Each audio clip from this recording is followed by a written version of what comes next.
we were asleep, and at 8 o'clock in the morning, and we heard the bombs going off, and he knew immediately. He said, "That's real." He said, "I've got to get to the ship," and he was gone in about 5 minutes. And that just left, I didn't know what was going on.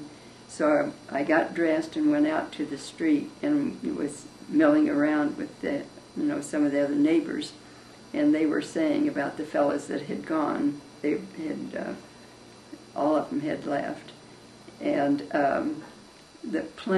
one plane was flying over real low. You could see the pilot as plain as could be, and he was looking down, and we assumed he was looking for either fellows in uniform or whatever. So we weren't. I was too ignorant to be afraid. We got down to this Hawaiian cab driver. We couldn't have made all this distance. It's quite a run without his help. And he was scared to death. And he was freezing at the wheel. I had to keep swatting him to keep him from killing us there in his car. And the theater was right on our right. And they were blowing up the street in front of us. And he turned here to go around us. And just as he did, a bomb blew this building all to pieces here and got one right tire, some part of a thing. I guess it would have to be shrapnel probably. But anyway, we got around, got over to the other side, and then we got to a field where there was sleds that they take out to sea to shoot at, target sleds. And we run from one sled to another, and we'd hide underneath them.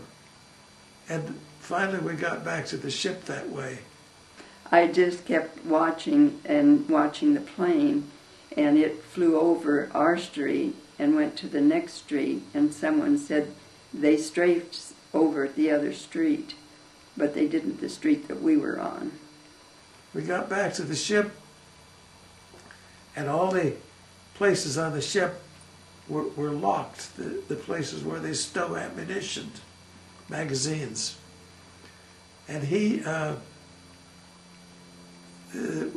we decided that the only way we could get one of the planes was for somebody to break into the captain's locker and get keys to the magazine, which is what I didn't do that, somebody else did.